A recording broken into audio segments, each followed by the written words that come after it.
Good morning and happy Friday the 13th, 2024. Yes. I'm editorial cartoonist Ted Rall, and that over there is Robby West, aka Putinbot Gaming.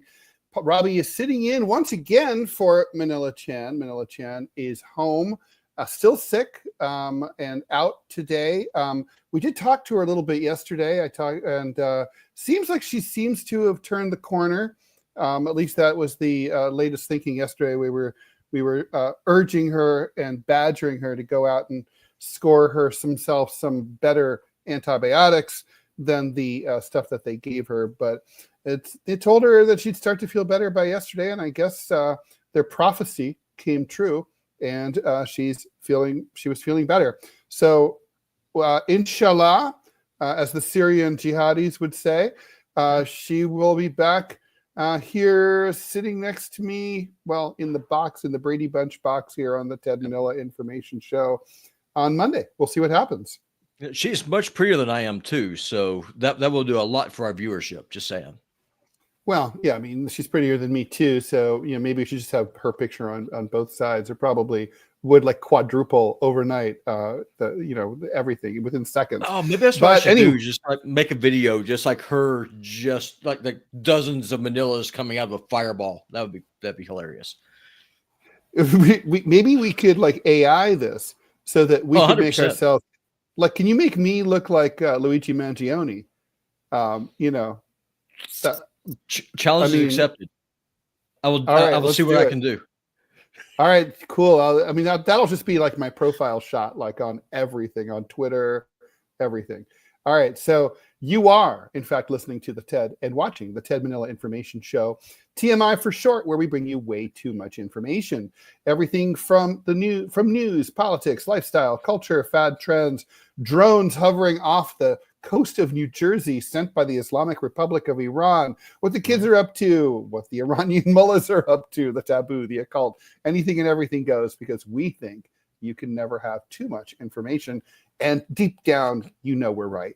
If you're looking for a straight-laced, button-down news program, this show, just watch it. It's stuff you need to know, and maybe some stuff you never know you needed to know. I always trip over those words.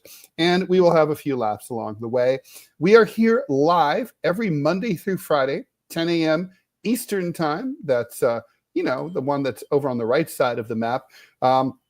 But you can stream us anytime, including over the weekend. So if you're trying to get away from some annoying relatives or whatever, you can just go get lost in tons of back episodes. This is, I think, number 37, if memory serves, including archived episodes. So please do that.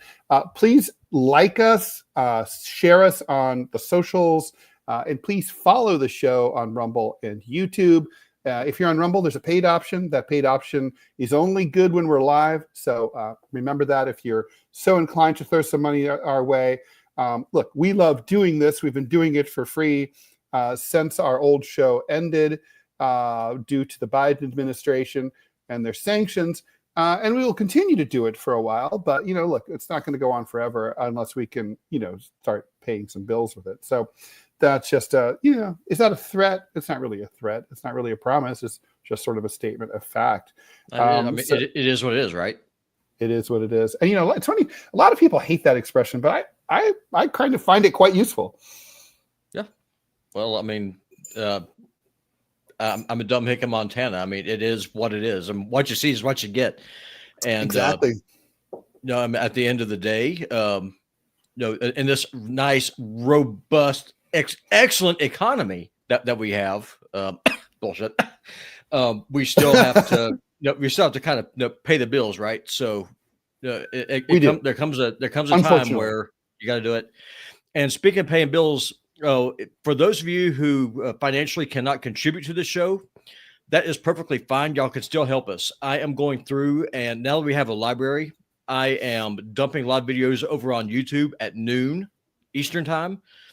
And so what you can do is go to YouTube, like them, share them, because frankly, the more views that we get, the higher up YouTube will push us, the more people can find us. Once you get 1,000 people over on YouTube, we start getting ad revenue. So you can help us out that way, and that is a massive help. Yeah, indeed. So let's do the news. If you like pinch your head together and you close your eyes and you think about the jaws, just think about the jaws. They're going, and the jaws might be back because the keeper of the jaws is Manila, and it would be ethnic and gender appropriation if I were to use the jaws here. It would be. Because we're both white men, so we got to stay in our lane.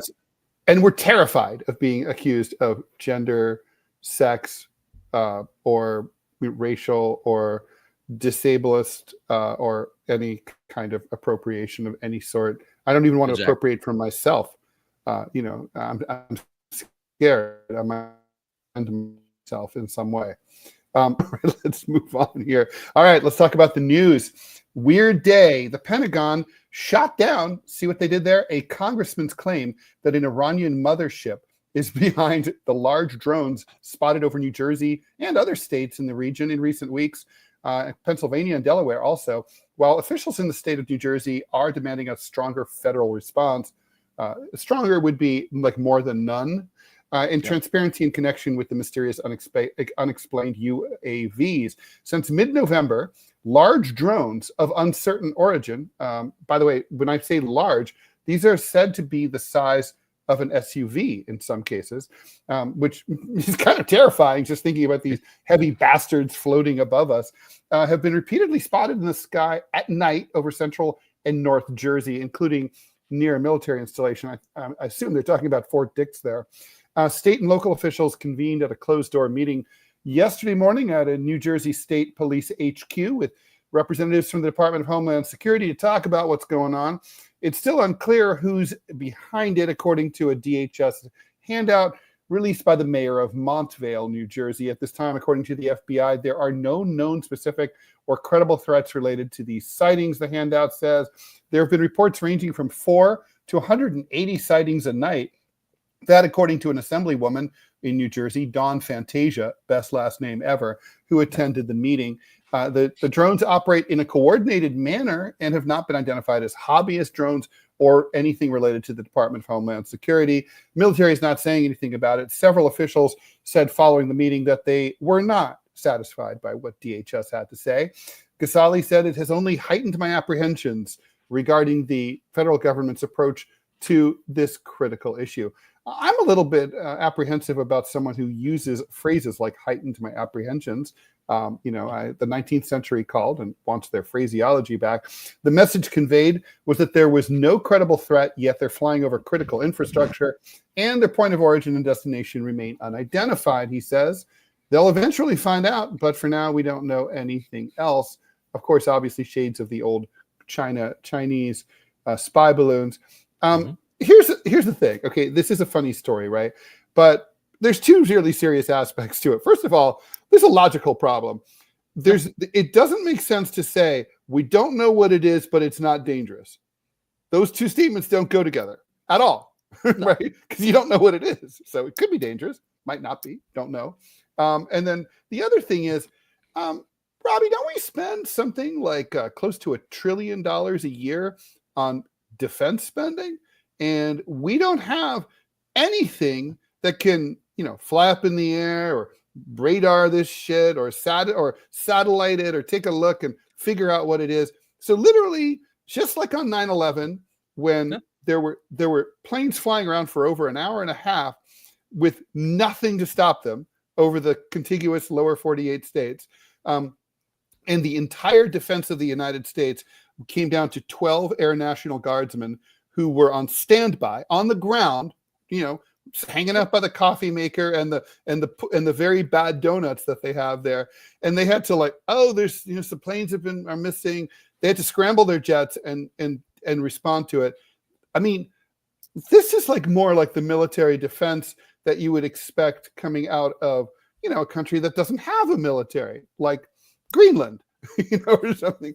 What's going on? Well, I mean, here's the thing, right? Our borders do not matter. The United States is not Ukraine. The United States is not Israel. Right. The United States is not Diego Garcia. Those are the borders that matter. Our borders don't matter. If our borders mattered, our southern border would be secure. The reason why there's no planes up there is because they're not here. We don't have a defense department. We have a Department of War that got rebranded. And what they're doing is that they're out governing the provinces of the empire and not taking care of the home folks. That's what it is. Yeah, no, I mean, it's just very, very bizarre. And by the way, I'm being asked by Starlion on YouTube, since it's Friday, can I ask a question? Was it, and blah, blah, blah, blah. So yeah, we'll do some questions. We'll do them after the news, before we bring in our guest, who Angie Wong, people who remember this week as back-to-back former co-hosts of the Final Countdown. So so it's like a reunion show. But anyway, all right. So I will answer Starlion's question shortly. So stay tuned. Okay. All right. Let's move on here moving over to France. François Bayrou, a veteran centrist and ally of Emmanuel Macron, the president, has been appointed the new prime minister after last week's first ever historic vote of no confidence in the Fifth Republic. And that brought an end to the short-lived minority coalition under the right-winger Michel Barnier. Bayrou, 73 years old, is the leader of the centrist Modem party and a political heavyweight from southwestern France who calls himself a man of the countryside, former education minister and mayor of the southwestern town of Pau, which the name's ugly, but the town's cute, has been an ally and close confidant to Emmanuel Macron since he came to power back in 2017. Bayrou is the fourth French PM this year. Number 4. What are they, Italy? As France has struggled with a growing political crisis and a divided parliament. Barnier's government was ousted last week after just 3 months. Macron wants to avoid something like this happening again. Jordan Bardella, he's the president of the National Rally, that's Marine Le Pen's far-right party, says he's not exactly going to go for a no-confidence vote right away, but he says the new PM has to understand that he still has no majority in parliament. Bardella says his party still has red lines on the budget, and the new PM must talk to all political groups. The ball is in François Bayrou's court, he said. Bayrou, a political veteran, has raised hackles on both the left, who says that he'll just continue Macron's policies, which is probably true, and on the right, where he's personally disliked by former President Nicolas Sarkozy, whom he ran against back in 2007. I don't think that really matters much. Politicians on the left had earlier criticized the choice of Bayrou, saying his appointment would mean continuity for Macron and didn't respect the results of the snap election, which he called and which when the left-wing alliance won, even though it fell short of a majority, it got the plurality. Manon Aubry of Jean-Luc Mélenchon's left-wing La France Insoumise, also known as LFI, told Europe 1 Television her party's view of Bayrou. He's the very embodiment of Macronism. How is it that when Emmanuel Macron loses an election, he wants, at any price, to impose the color and continuity of his own politics? That does not work. Hear, hear, couldn't agree more. Mathilde Panot, who heads the LFI parliamentary group, said she would call for a no-confidence vote. Socialist Boris Vallaud, the Socialist Party used to be very powerful in France. They had François Mitterrand for 2 consecutive terms, but they are really, really gutted now. But anyway, Boris says that if Macron appointed someone from his own centrist grouping, it risked worsening the political and institutional crisis that the president had himself created. So I give this guy about 10 seconds before he's ousted. I don't know that he is going to be around to celebrate Christmas. I have a question for you, Ted, because I honestly do not know. What does it mean to be a right-winger in France? I mean, I'm a right-winger. In the American context, I think it's pretty fair to say that I'm a right-wing nut job. Right there. So is a right-winger in France like me, or what does that mean? What does that translate into? Well, obviously, look, it's a big country, and there's a full spectrum of politics from far left to far right, obviously. But Give me that a Cliff said, Notes version. But yeah, the Cliff Notes version is it's not the same. I mean, for example, Marine Le Pen is the absolute most prominent far right person in French electoral politics. She believes in climate change, that it's being caused by human beings. That's not up to discussion. She believes in a strong social safety net that is backed. In other words, she believes in socialized medicine because that's like standard in France, like across the political spectrum. People don't believe in like sort of this total free market approach we have to everything here in the United States. So generally speaking, the 50-yard line of politics is much further to the left in France than it is here. And so you're going to see a very different approach there. So there would be, if you were, people there would probably not really understand your politics. Gotcha. Like, for example, there's many people who are skeptical of illegal immigration in France, but they wouldn't do mass deportations. They would say, okay, we do have a birth rate problem. We'll call. They're concerned about the culture, for example, about illegal immigration, because they sort of think of themselves as a Catholic country. It's kind of not true. Nobody goes to mass or anything, but they think they are. And so for them, like, a lot of these migrants come from Africa. A lot of them are Muslim. So they're like, well, France isn't going to be France anymore. They want us to be the France of buying the baguette every morning on our bikes and with our cat in the basket, that kind of thing. That France is going, it's dying. And so they're worried about that. But yeah, the politics are definitely like I would say the Democratic Party would be a far right party in France. Like a Bernie Sanders is a centrist in France. Jean-Luc Mélenchon, he won that election. He's a Marxist. He's a radical Marxist. There's nothing like that in the United States in electoral politics. Gotcha. So, like me, I wouldn't be able to go buy a rifle at a gas station. That is that's way to the right of France. Well, in France, they do have guns. I mean, they love to hunt. It's a very big thing. But, no one is going out. No one wants an AR-15. They're like, oh, I do. Yeah, they want a rifle to kill a pheasant. It's like that. Gotcha. But hunting's a big thing for sure. So it's not like they're anti-gun. And they also believe in having, guns, because they had Germans cross their border not that long ago, and they needed those guns. So they did. Yeah, they did. All right, so let's move on. 3 men have sued Sean Diddy Combs here in New York as of today. They say these three dudes say that Diddy drugged and raped them, and I guess Diddy'd them. The lawsuits, which were filed anonymously in state court, add to a wave of sexual assault litigation against the rapper and producer, as he also faces federal sex trafficking charges. One of the guys claims Combs drugged and raped him back in 2020 when the two met at Combs' suite at the Intercontinental Hotel in Times Square to discuss payments the man was owed as a longtime employee of the entrepreneur. Another one claims that he met Combs in 2019 at a Manhattan nightclub and was invited to an after party at Combs' suite at the Park Hyatt, where he was also drugged and raped. He said that he tried to resist before the drug drink left him unconscious. He said he also was given $2,500 after the attack by a man who had been recording the bedroom assault. The third man says that he was drugged and raped by Combs and associates from his record label during a summertime party in 2020 at Combs' mansion in East Hampton, New York. Full disclosure, I used to live in East Hampton, and I lived there at the time. And I used to remember being kind of jealous that I wasn't invited to those parties. I'm rethinking that now. Thomas Giffra, he's a New York lawyer who filed the lawsuits, says Combs used his power and wealth to take advantage of his accusers and then ensured their silence through threats and fear. This is a long overdue opportunity for the victims to take the power back after carrying the burden of the assaults in silence for several years, he said. While a lawsuit will not undo the wrongs done to them, it enables the survivors to regain the power and dignity that was stripped from them by Sean Combs.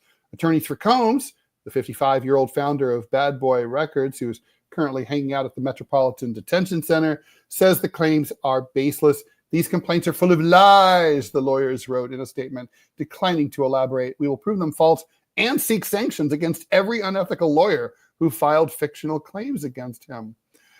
Okay, I got to admit, I'm not easily shocked. I'm shocked. Yeah. I don't know. I mean, it's so wild. I mean, I think this just goes to show that the entertainment industry as a whole is just rotten. I mean, it has to be. I mean, these stories just keep on coming out about, sexual assaults and rapes and the drug use. And if it's just like one or two accusations, yeah, maybe there's just a bad apple, but this seems to be systemic. Yeah, well, I mean, it's, look, obviously, like all of us, Sean Combs is innocent until proven guilty, blah, blah, blah. It looks awful. And, I would say, and as a guy myself for 61 years, never changed. I know a lot of people look at me and think, God, you must have been a really pretty girl before your transition. No, not a true. I've always been a dude. It's like, I got to say, if that didn't happen, if it did happen to you, it takes a lot of balls to file a suit and go public like this as a guy. And if it didn't happen, you have to be completely out of your mind. I mean, because it's not going to help you in any way, shape, or form. No, I completely agree. And I don't know, for me, it's weird because you're kind of going back to the whole Me Too thing, like with Judge Kavanaugh. Why would you bring an accusation 20 years or 10 years or 15 years after when there's no proof? So, I mean, I get that. I get that part. I mean, about Kavanaugh, because I had this argument with my editor at the Wall Street Journal, who I'm friends with and I respect, but he was like, "Look, it's all lies. This was so long ago," and I think what happened. It's like what happened. Well, first of all, this accusation is not that old. It's 4 years old, right? The guy's 2020, but I think, like, for example, I have a major bone to pick, and when we do our Festivus show and we air our grievances, I will surely bring up Mr. Austin Butner, the former publisher of the LA Times. Now, he wants to run for governor of California, or at least mayor of Los Angeles. Let me just say, when he does, I'm waiting. I have my story all written. I have my all the people I'm going to send this story to. I have all the goods on him. Austin, if you're listening, don't do it. You're a billionaire. You got other things to do. I will screw you. So don't do it. But the point is, and people might say, well, why did you wait? This thing happened back in 2015, Ted. Because it's one thing to be like, this guy's out there and living his life and being an asshole. It's another thing for me to be like, you're going to be governor of California? No, you don't get to be governor of California. I think that's what happened with Brett Kavanaugh. I think Blasey Ford, right? She was like, it's one thing, you're a federal court judge. That's one thing. You're not going to sit on the Supreme Court without me saying my piece. I believe her. Sure. I mean, here's the thing, right? I mean, if you grow up in a rich, affluent family and you're surrounded by wealth and you have power and you have privilege, then you're going to act like you're a rich, entitled prick. I mean, that's just how it is. Most likely it's true. I mean, I'm not saying the dude's innocent. I'm saying he's probably guilty of sin. My whole thing is saying, though, is that if you have a justice system that is based on you are innocent until proven guilty, you cannot bring a charge when there is physically impossible to bring any kind of proof to convict someone. That's my whole thing. That's true. And obviously, a judge and or a jury is going to have to figure all that out. And I mean, Lord knows the courts are going to be busy with Puffy for a long time. All right, let's keep going here. As several of President-elect Donald Trump's choices for high-level positions in the incoming administration face scrutiny on Capitol Hill, there's a new AP NORC poll that shows that Americans have their doubts about these nominees. I wanted to go through these. We're going to be talking to Angie Wong in just a few minutes. We'll bring her in at the bottom of the hour. But part of what I want to talk to her about is the prospects for these various confirmation hearings. All right, so an Army veteran and former Fox commentator, Pete Hegseth, has been trying to make his case to become head of the Department of Defense amid allegations of excessive drinking and the revelation that he made a settlement payment after being accused of a sexual assault, which he denies. Wouldn't that be a bonus in DC, though?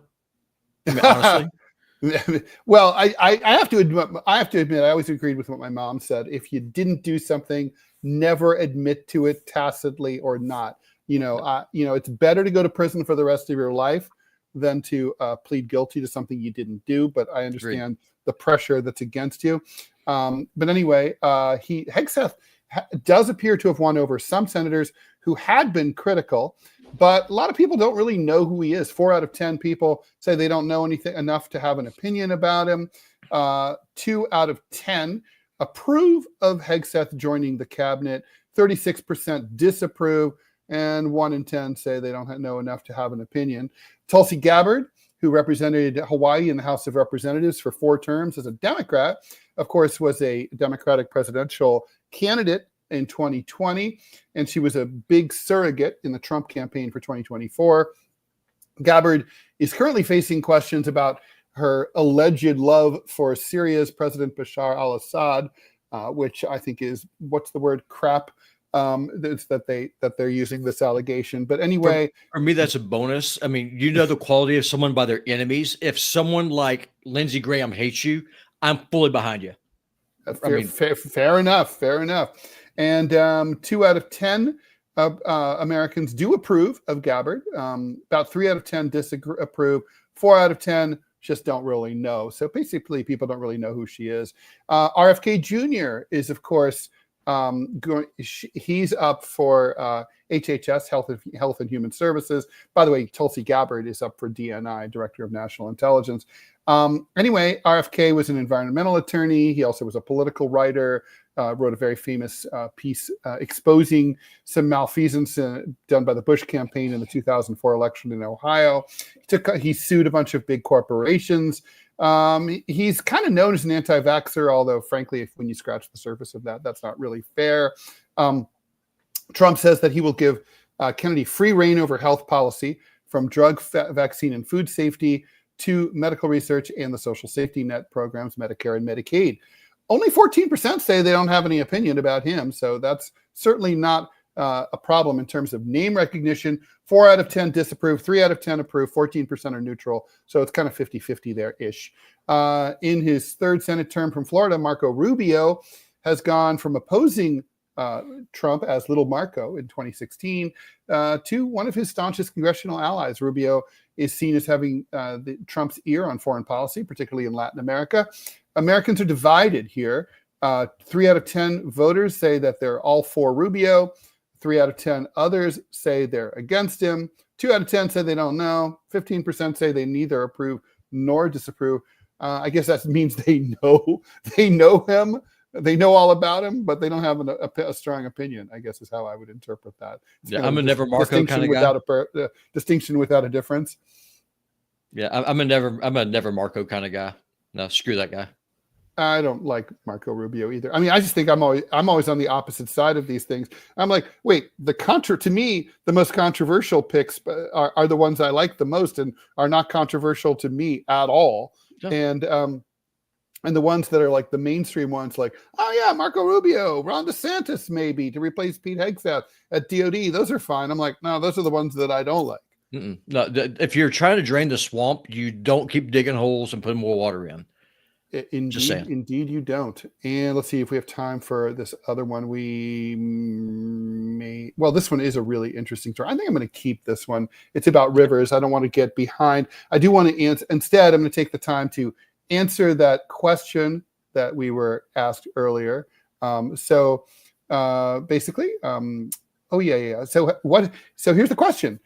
Was it possible to fall in love in Afghanistan based on you being an outsider, how tribal and old-fashioned it is, plus there being a war going on? To quote Metal Gear Solid, can love bloom on the battlefield? Or Nick Lowe, who said, love is a battlefield. So to answer that question, first of all, that was not an issue for me. I was either attached or married every time I went to Afghanistan. So that was, I was not on the make. It's a deeply gender segregated society, even within families. So even inside a family compound, the brothers, fathers, male friends all hang out in one house in the compound, and all the sisters, moms, grandmothers, they hang out in another side. So all dating really takes place for the most part through family introductions. It's like sort of like 19th century England. So, you people, you don't really say, God, look at, I like the look of her eyes through the burqa veil. I'd like to see what's under burqa number 2. You kind of don't get to do that. It's more like you tell your parents, hey, I'd like to, look for a wife.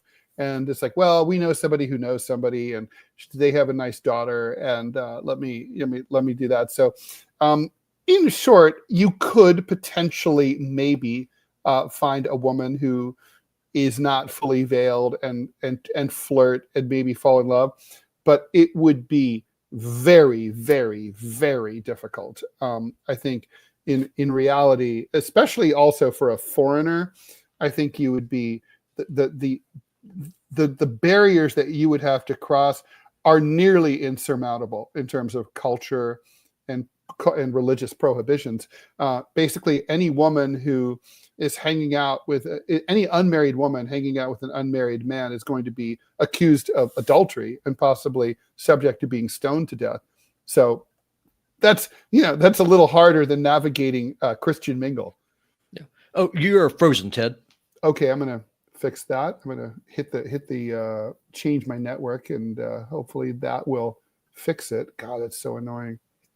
Is it still the case? Right. Yep, I have a nice still image of you. Awesome. You sound great. You sound fine. Yeah. So it's hey. All right, here we go. You talk, and I'm gonna. Okay, no, that'll work. Yeah, no, I mean, it's an interesting question because when my wife and I, when we first started dating, now granted, this is in the piney woods of Northwest Florida, so it's definitely not the same thing. Like, it's not Afghanistan. We're here in America, but I mean, there's cultural differences. I'm a white dude, obviously. My family is as redneck as they come. My wife is she's a black lady, and at our wedding, we didn't know it was either be the biggest party on earth or it was going to turn into a race war. We had no idea which. My folks came in with Confederate flags. Her family all came in. And at the end of the day, it was a hellacious event. It was a lot of fun. Everyone got along. It was really good. I mean, it was a good shindig. I can only imagine what it would be like trying to go to Afghanistan, try to date somebody or meet somebody, but that'd be interesting. Well, well, I mean, I'm sure it's been done, but I'm sure it has too. Let's go. I would try Kazakhstan myself. Just saying. Oh, well, God, the women there, holy crap, they're beautiful. It's like not unusual for them to be like 6 feet tall, startling purple eyes. They're all like models. It's insane. Let's bring in Angie Wong. Angie Wong Howdy. is my former co-host on the Final Countdown, and hopefully, maybe, I don't know if she has any dating experiences from Central Asia or Afghanistan. She is also the Republican Executive Committee woman for District 17 in the great state of Florida. How do I follow that? Like 6 foot tall supermodels. It's like, okay, Kazakh well, girls. hi, Oh I'm here. This is me. Yeah, no. Hi guys. Nice hearing your voices again. It's so nice. It's been a while, Ted. I realize it's like I used to have your voice in my ear every single morning as I'm, waking up doing the news with you. I'm like, wow, it's like home. So thank you for having me on. Oh, thank you for being here. Oh, sorry. Wait, you got all the polka dots in the back now. This is a new background. Yeah, we're trying to spice it up. The dots are are Manila's doing. And Manila's out. I don't know if you've heard, but she has pleurisy and pneumonia. Oh, no. Yeah, good times. So, but apparently we talked to her yesterday, and she's seems to have turned the corner after over a week of medical system nonsense. So, hey, before we ask you about today's topic, we wanted to talk about the differences between Trump's first term and second term, like what we're likely to see, what will be the same, what will be different, any modifications, what he's learned, and how his team will differ and all that, which I'm dying to, but I'm going to put you on the spot. So what do you think of Luigi Mangione and the alleged shooter of the United Healthcare CEO, Brian Thompson? I mean, Yeah, obviously, this is a national. Everyone's talking about it. it is, you know, and it's really funny how we live in parallel news universes, because when I first heard this story, I'm thinking, oh, another New York City shooting. Okay, I mean, you know, Ted and I are both from New York City, so this stuff happens every 30 minutes, right? And I thought, okay, you know, yeah, this guy's dead, and you know, it was not that it was a random shooting. But then my daughter, who is in middle school, she questions me about it and how it's justified that he was shot. And I'm like, what's like the school that I'm paying way too much I money like your for, daughter. right? Going on and on about this, and she's telling me that I'm wrong, and that, you know, everyone needs to have health care, and you don't have to beg for your premiums to kick in and for service to be paid. You know, you're already paying for services, they're just not writing the checks, right? And it leaves a lot of people in pain, etc., etc. Look, ultimately, I have to say, killing is just wrong. My husband luckily backed me up and said, "Oh, you can, you know, you can do it other ways. You could sue them, and you could be a congresswoman, or you could do whatever else." But we all know those are like long-term pathways to change laws and find justice, right? If your back is hurting and you're completely crippled because, like the suspect here, he was apparently in a lot of pain. He couldn't have sex. He couldn't do normal functioning things, and it drove him crazy.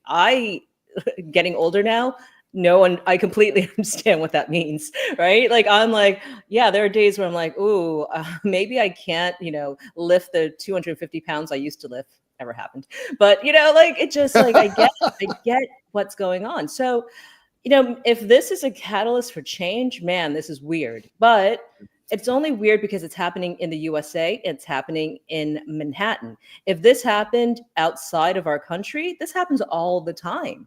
This kind of what I guess you would call social justice. But ultimately, look, I had to teach my kids killing is just not the answer as much as you want this Obviously. person dead. Yep. It's just, you don't go about it that way. Maybe I shouldn't say this, but I'm like, you should have shot him in the foot or like give him a warning shot. You know, do it like the gangs do it. I mean, that is an interesting point. What would have happened if he hadn't died? Right. Because he's a man in charge. He's a man in power. He can change those rules. And I'm not saying, I mean, I understand that's a threat and it's violence, but I'm just, you know. Although ironically, I'm not even kidding, he was taken to a hospital that was recently kicked out of the United Healthcare Network. He was taken to Mount Sinai. The entire Mount Sinai group, as you know, is most of the big hospitals in New York, in Manhattan now. Yeah. He was taken over to the West Side. It used to be called New York Hospital, the Mount Sinai Hospital near Columbus Circle. And so if he had lived, he would have been out of network. He would have been out of network. Yeah, he would have had to pay. Look, what I don't want is for this to be the answer for other social justice causes, right? Mm-hmm. There's plenty. We're all frustrated. I could talk about insurance all day long. I mean, I pay more in insurance per month than I do pay for my car payments every month. That's how crazy it's gotten. Yeah. People trying to buy their first homes, second homes, whatnot. You can't do it anymore because the insurance premiums are so crazy that you would never buy a home over $1 million or, you know, even $500,000. You'd have to take out multiple policies just to cover your house. We can go on and on about insurance. That's got to get fixed. And I'm hoping that Congress will wake up to this, because we've allowed the capital markets to supersede just human kindness and taking care of each other. I get that. I'm not a social warrior. I'm not a justice warrior, but I do think that it's completely out of hand at this point, and we've let it go way too long. And that is our lawmakers. I mean, the temperature on the. Oh, go ahead, Ted. I was going to say, I mean, yeah, I wrote about this in a column this week. I think obviously I favor Medicare for all, but we're not going to get that anytime soon. So, I mean, as a reform, I'm suggesting that Congress say, first of all in-network should never be denied. If a doctor who's in-network is prescribing stuff that the company doesn't like, they should take it up with the doctor, kick them out of their network. But that shouldn't be the patient's problem. They're in-network.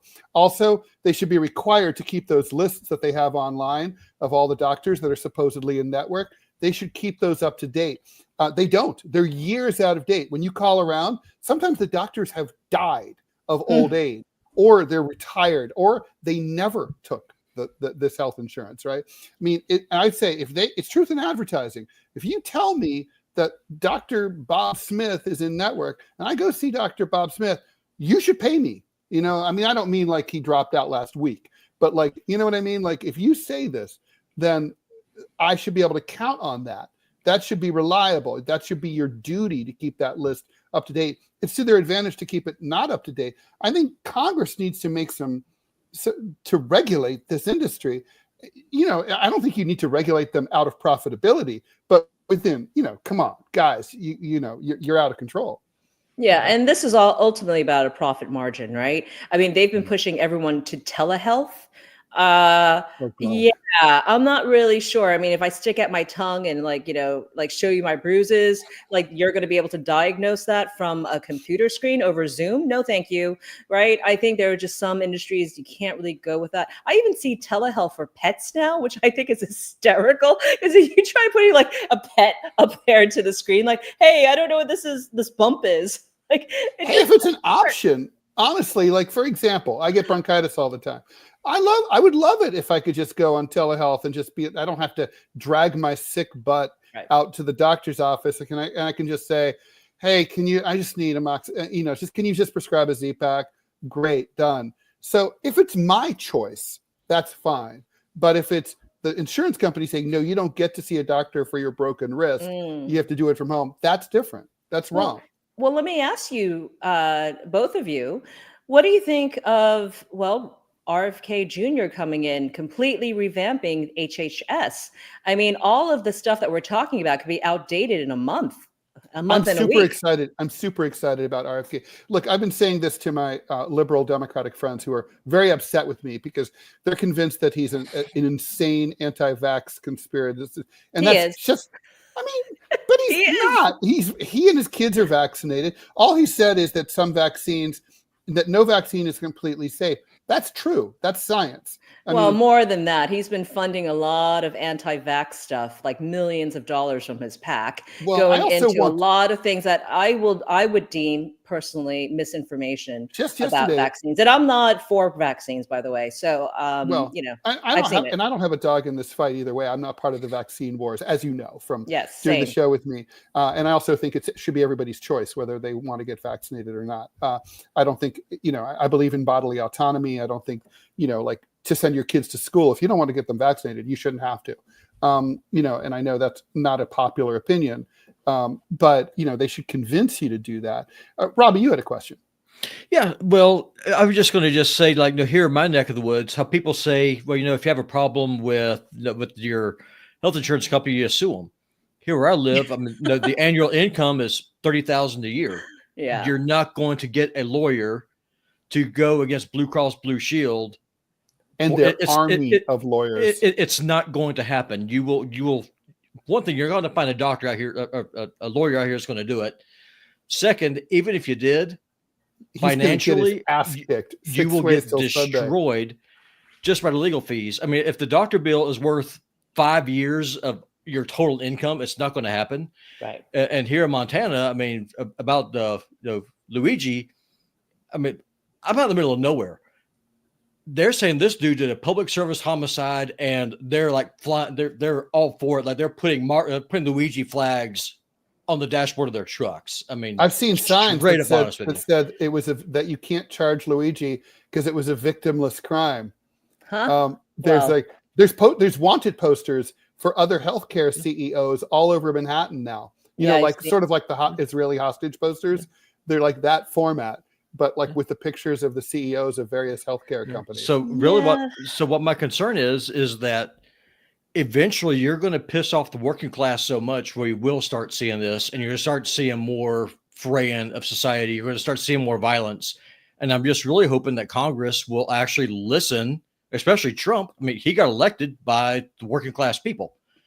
I'm hoping that he listens. Let's talk about that, because that's what we brought Angie to talk about. So Angie, I mean, first of all, before we move on from this, do you think there's any appetite in the Republican-run House and Senate that's coming in on January 1st, and as well as from President-elect Trump, who is not beholden to anybody, is not running for re-election, is really freer, arguably, than any president-elect that I can think of in my life to do what he wants to do. I mean, everybody's got interests, everybody has donors, but he's free.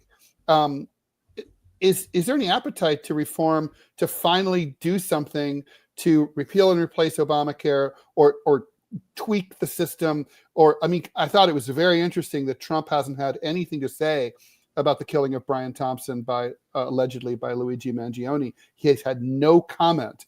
He's obviously, he reads the news, he follows social media, he knows how the American people feel. I mean, this is an opportunity for him to make a big splash. Will he? Well, two things there that I'm going to point out. One, it's going to be very funny to you that he does read the news, but he doesn't have an actual search engine. Something about, yes, and it was told to me by someone who is in security. They don't do the search functions on various politicians' phones, including Trump's, because of the algorithms or how they grab all the data. Anyway, long story short, he gets sent the news. He gets an edited version sent to him by his team. A digest. Right. A brief of everything. Yeah. So that skews his thinking. Not that he hasn't heard of the story. I'm sure he has. And secondly, you may find this weird. I was just doing the math on what the 119th Congress is going to look like come January 2nd and 3rd when they're sworn in. Mm-hmm. Well, we're actually missing 3 seats. So right now, Republicans hold the stronghold, 3 seats in, except, well, let's see, we've got Elise Stefanik and Mike Waltz and Matt Gaetz missing. So do we really have a majority for 3 months until their special elections are held? I believe their congressional staffers are doing stuff, but do they have voting powers? I don't believe they do, right? Because they're not getting sworn in. So no. I don't know. All right, so we might actually be even Stevens in the House for the first 3 months until April 1st, at least here in Florida, when they hold their special elections for the next congressional member. I believe I have my facts right on that. Wow, that's fascinating. Well, Trump may not have the first 3 months to pass things, right? All you need is one, congressional member on the Republican side to have what Manila has and sneeze, and then they stay home, right? And all of a sudden, Hakeem Jeffries becomes a very, very important person, right? So I think about that. And I think about also the news cycle for Trump, because we've said this, I've been talking about this before, and I think I said it on your previous show, Trump's going to get in trouble again, because everyone's looking for something. So he's got to push through his agenda in the first 100 days, like really, really jam it through in every single department, because with him, trouble's around the corner and he may not get through something, somewhere down the line. So there's But he can't be prosecuted while he's in office, right? I mean, no, I don't necessarily mean that. I just mean something, there's going to be a trip up as like in any White House, right? And I think he's got the right disciples to push through the entire Trump agenda. I think he has really, really good people on. I know there's a lot of, negative talk about certain cabinet picks. I'll leave it to the Senate hearing. I don't really know every single person there, but I think he knows what he's doing this time around. He's purposely skipping the GSM office entirely. Sorry, is it the GSM or is it the GAO office where the transition team, where the government pays for the transition? I forget. I get my acronyms wrong sometimes. Well, whatever that transition team within the White House is, he's like, no, thanks. I don't need your money. He's doing everything at Mar-a-Lago and in his Trump Towers, right? To do it behind closed doors. So there's no leaks. There's no like, oh, that person's getting in. There's going to be a lot of surprises and a lot of protocols, because he understands there's going to be speed bumps along the way. Susie Wiles is doing a fantastic job clearing any sort of drama, any sort of speed bumps, and making sure that on day one, things are going to get done. So you're going to see a lot. Chief of staff, right? She's running the country, guys. I mean, I love that she is. I think she's so bright. She understands all the politics behind the scenes, and she doesn't listen to, the normal kiss-assers, right? She actually can see through people. I mean, she's got those super powered eyes that can like see through all the BS in politics. So I love her. I love that she could do it. So she's going to get it done, and she knows where the riffraff lie. Look, she's been very good at keeping the clown car out of the White House so far, right? And I know I've completely skirted your question, Ted, but I will tell you that I really feel like this team is going to make things fly, because unlike the first administration, when Trump was trying to do the Washingtonian thing, he was doing the Hollywood version of Washington and the White House, right? This time around, he's like, I'm playing it my way. You tried to trip me up last time. You got all my people dirtied up. I'm kicking you all out. And that's what we're seeing. We're seeing the very first administration and the players in the first administration not welcomed back in. Look, Ted, you and I, we covered most of Trump's lawfare all of last year, right? All gone. Have you seen, other than Peter Navarro, I don't really see any of those guys making their way back into the next administration. Yeah, the closest that we have to swamp creatures in a big way now, I think, Robby, you might argue with me, is Rubio, and possibly if DeSantis comes in. But those are still not. Well, DeSantis is not a Washington swamp. Rubio is in my book. He is. He is. He's from my district here, and I'm not my district, but he's from Miami, and I like him. He played the game well, and he's a really, really smart, charming guy, and very funny. So maybe I like him based on personality. I don't know him as a swamp creature. And do you mean that he's like a neocon, or what do you like? What has he done that makes you think this is for me? It's a neocon, because whenever I'm looking at things, here in Middle America where I am, I'm in flyover country, right? Yep. So if you have someone that's concerned about we have to turn Palestine into a glass plate, let's drag this thing off in Ukraine for another 20 years, whatever, because he's all on it, right? Whereas I'm looking here and I see that Montana has the highest suicide rate in the country. The borders are wide open. The life expectancy is going down. Why, Mr. Rubio, are you not concerned about the people here? Where are you?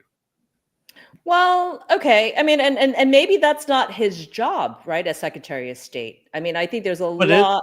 But as a senator of Florida, right?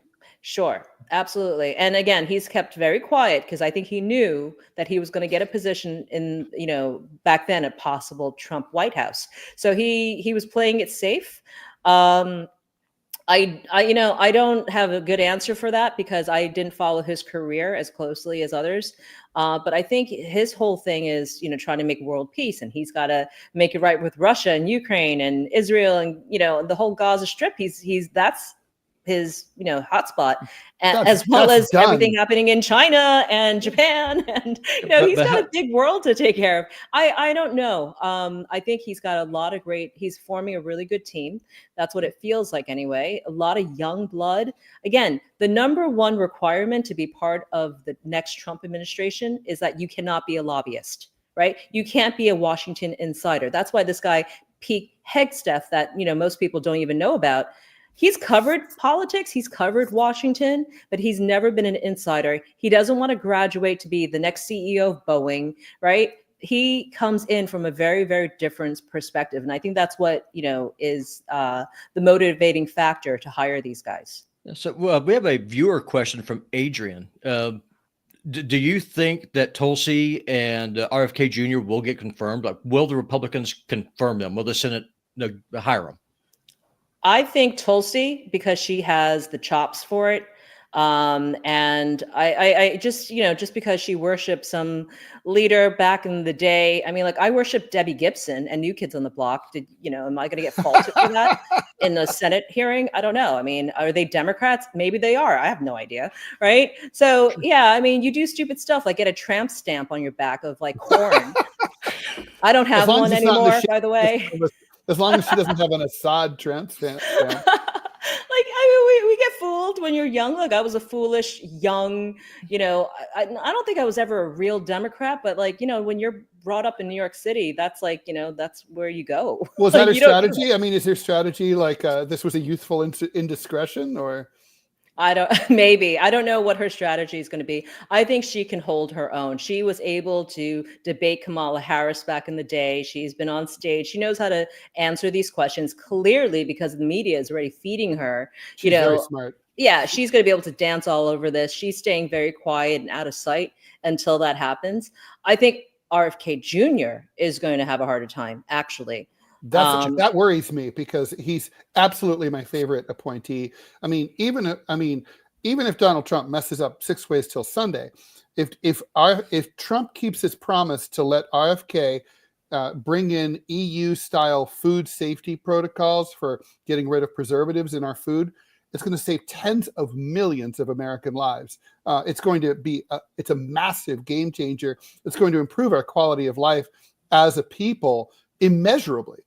So I mean, we really, frankly, we need. It's as important for him to get in as it would have been important for climate change for Al Gore to win the 2000 election. We need RFK Jr. to be HHS head. We do. I agree with you, Ted, and I like a lot of things that he's saying and doing. But here's the problem: it's all the things that he's saying and doing in advance of his Senate hearing. He's not staying quiet. He's pushing his agenda. He's stealing the limelight from Trump a little bit, especially early on. I don't know if you remember, he was told to stay a little bit more quiet. And now he's letting his game plan, his attack plan, out of the bag. So the Senate really knows how to attack him with it if they wanted to. I'm not saying they do, but he could. And honestly, what he's now doing he could stick a falcon on them. He could bring his falcon to the hearing. He could. He's a falconer. Okay. I mean, I'm sure he's gonna. What scares me about all this is his Hollywood angle to all this. He's got a full PR team, a full press team pushing through all this stuff. I don't think this is the right moment to do that, or maybe it is. I don't know. I don't know what his game strategy. Maybe his plan is: if I don't get appointed, I'll win a different way, which is I'll get all the publicity from it. I don't know what his strategy ultimately is. You're going to see a lot of the anti-vax stuff come around. You're going to see payments from his PAC go to a lot of rogue groups. I mean, if I know this stuff and I'm just like, a stay-home mom, then certainly Congress knows about this stuff, right?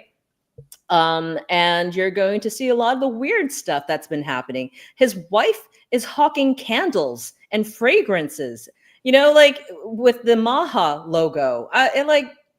There's a level. Well, I hope it's not like the same kind of. I hope it's not the same candle that Gwyneth Paltrow is kind of famous for hawking. Oh no. Or even Donald Trump's doing it. It's a big farce, but you can't, you got to take this stuff really seriously. I like what he's saying. I like, taking out the regular Coca-Cola formula and putting in cane sugar, Mexican Coke. I like, removing preservatives and things, but understand he's going after big boy industries, right? Yeah. And and they've got their pocketbooks open for every single senator. Well, how owned is Donald J. Trump now? Is That's a good question. Is my characterization wrong? Is he really not all that free? When you're a politician, you're never truly free. But in Donald Trump's case, because he doesn't really need their money, right? He needs other things. He needs his pathway to be cleared. Right. So I'm trying to figure out who would block his pathway. Well, maybe John Thune. Right. He realized with the Matt Gaetz debacle that he doesn't really have the Senate. He kind of has the Senate, but he doesn't really have it. So he's got to play very nicely there and keep that very, very clean. Whenever he gives assignments to his VP and his surrogates, that's when I know that he can't touch it. Right. This is not a great example like Daniel Penny, right? He just got invited by JD Vance to go to the Army Navy game in upstate New York. I think it's in upstate New York. I've been to one before. I think they have it there every year. Well, why couldn't Trump do that, right? There's things that you think, oh, well, President Trump should have done that, and he's going to the game. So what happened there? I don't know. I mean, there's a lot of that kind of stuff happening that I'm just reading between the lines. Ultimately, what I love about Trump is he's learned a lot a lot in his life finally, because he's like close to 80. I'm happy he's learned a few things. But I think one of the lessons that I take away from what I see different in him is that he no longer fires people. He benches people. He may sideline you, but he also realized you've got a little bit of political capital left. You may make a comeback, so I can't really destroy you. I'm just going to put you over here in, let's say, Georgia, right? And go hang out there. I mean, in all kidding, this man had 2 near-death experiences, or 1.5, depending on how you count them, in the last year. I mean, that can change a person. It can mellow you out. A lot of people have said that he seems more somber, more steady, more serious, perhaps more aware of his mortality, as we all are as we're getting older. Do you think that's true? Well, one, if you're getting shot at, yeah, 1. 2, he's got a great political wife in Susie Wiles. 3, they've identified all the problem zones that was in his first administration, right? They now know who they were. And in a way that I probably wouldn't be able to say on air, but certainly the Trump team would know who the problem areas are. And they've been very, very good at keeping the problem areas out of the next administration. Now, will there be other problems? 100%. Are there going to be second and third waves of hires and appointees? Of course, and that's just, because anyone who's worked with Trump, they know it's chaotic. And being in government already is chaotic, but double time with, a Trump administration, it's going to be wacky, right? And in a good way, if you can keep up with the pressure, but a lot of people can't. And I think that's what you're seeing. That might be what you can predict anyway, not seeing. But ultimately, all these guys can hold their own. What I love is that everyone that he's chosen, they're like media powerhouses on their own, right? But they've all quieted down. They've all, except for RFK Jr., but they've pretty much they're just waiting now, waiting to go on day one. I think they're going to do a fantastic job. They're going to have amazing futures. And I think that's what he wants. He wants a full legacy of America first. And he may get that for a few cycles. We're going to see. But reading reports from Hakeem Jeffrey this morning, man, Democrats have a full attack for the midterms. And I'm laughing at it because I don't know if they believe in their own gaslighting, but they really think congressional seats in Miami are in play, which I just had a big chuckle at 5 a.m. looking at that stuff. Angie, you're very good at this, better than I am. I mean, when I study that map, though, you tell me, I don't see a lot of opportunities 2 years from now for the Democrats. Well, I see what they're doing. I see what Senator John Fetterman of Pennsylvania, he's in a truly purple state. He's got to play a little MAGA. Right? He can't go full socialist anymore, like what they've been doing for a long time. I really hope to God that AOC runs for president in 2028. In fact, I want to donate to her now and get her, really champion for that one, because it's going to be a bloodbath on that. I don't think she'd be a fool. No, she's been teasing it. She's been talking about it. She would be a fool. I mean, they always tease it, right? It's to build up the brand. I mean, True. The thing is, progressives are mad at her. I mean, and if she doesn't bring progressives to the dance, she's going home alone, right? I mean, you can only fake it till you make it so much. The country went way too far left. Clearly, this was a referendum on the far left, right? I mean, I think we can agree on that in the autopsy of it. I mean, of the woke left. What's the difference? Maybe I don't know the difference. There's the class war left, which that's me. War left. We're interested in economic issues, and then there's the woke left, which is all about pronouns and who calls who what, and so that's different. Identity politics, yeah. Mm-hmm. Okay. So I have a question for you. Who is the heir to MAGA? Is it going to be JD Vance? Is it Vivek? Me personally, I'm a Vivek guy. I love the idea. I mean, when Trump is out in 4 years, who's going to carry the torch? Who is going to be the America First leader? Oh, for Trump, for the Republicans? Just for the movement in general. If you are I'm a MAGA conservative, right? I'm not a Republican. The Republican Party left me years ago. I want our government to care about our borders the way they care about Ukraine's borders. I want the debt to be shrunk. I want government to be blown up. my biggest disappointment with Trump in the first term, I wanted him to go in and burn DC to the ground like the British did in 1812. That's me. That's what I want to have happen. Who is going to carry that banner for me? Like small government. I can't call myself a conservative. There's nothing I want to conserve right now. I want to start over. Who is going to carry that? Close the border, shrink the government, all about civil liberty, and screw NATO. Who is that guy for me? Well, Trump's going to do it. I mean, But give for him 4 years.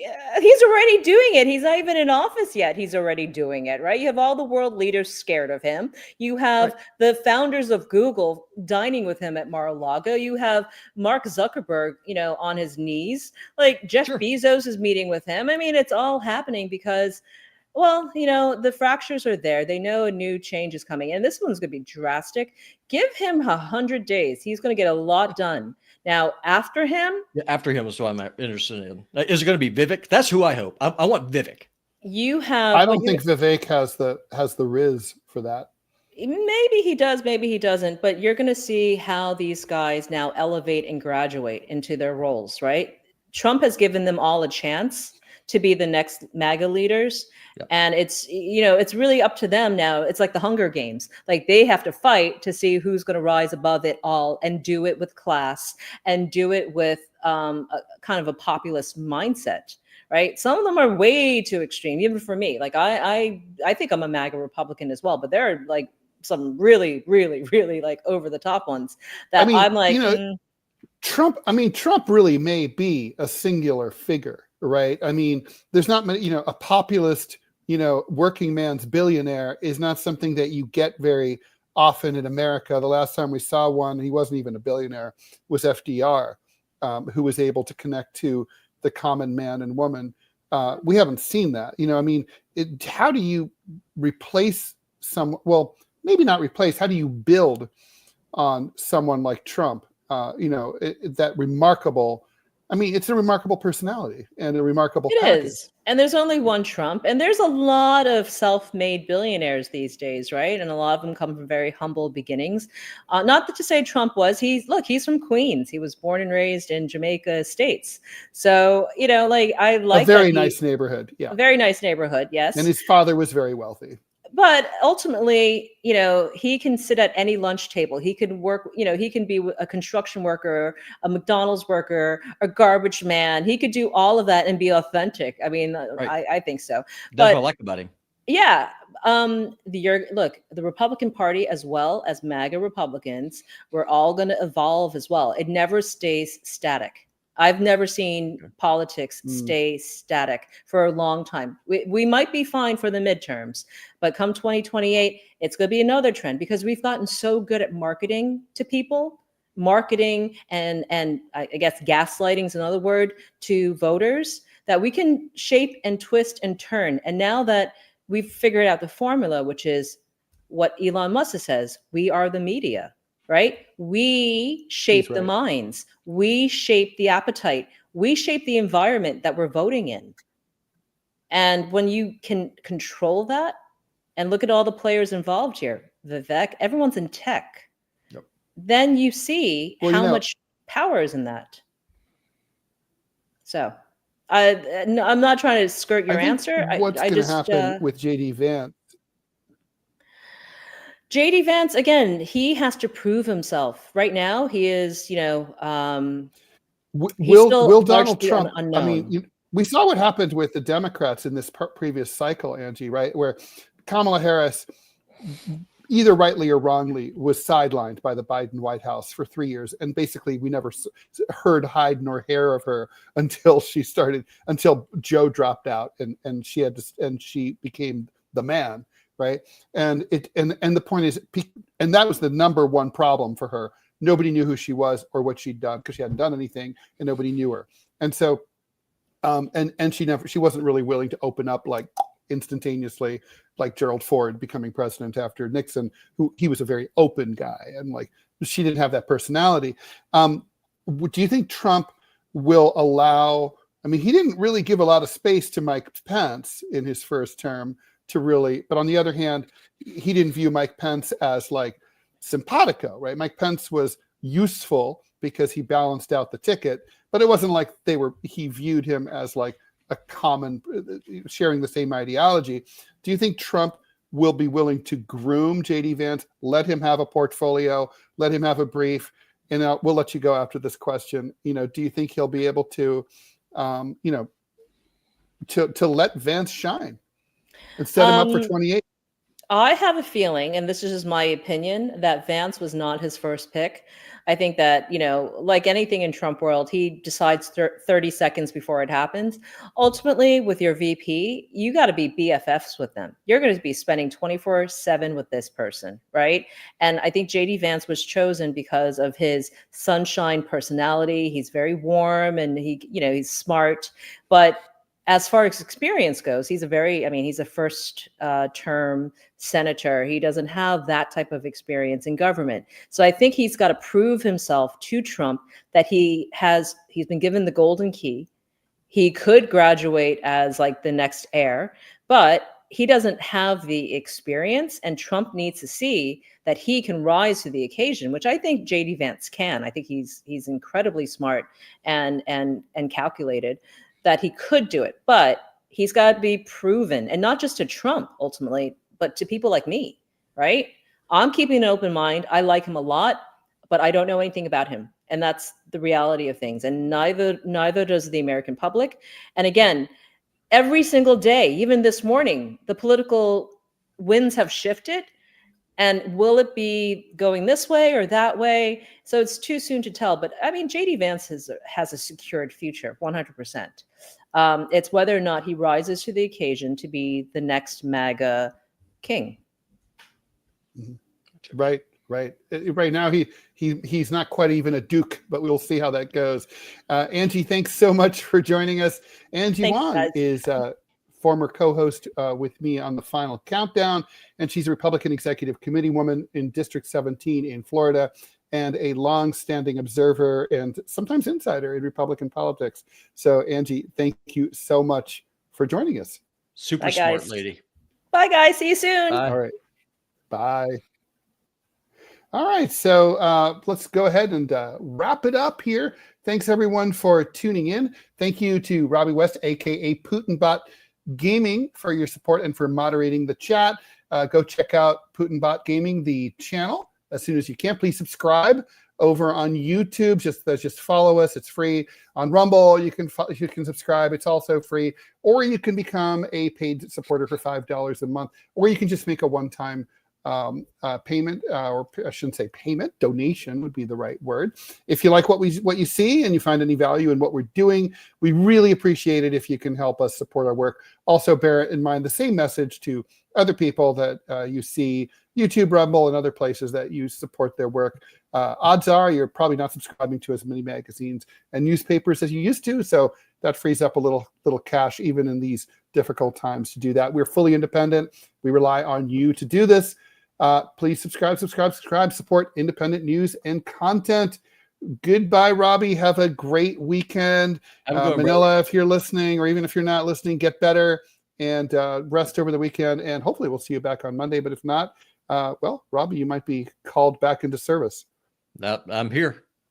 All right. Let's wrap it up here. And we're going to roll with the outro. Bye, guys. Bye.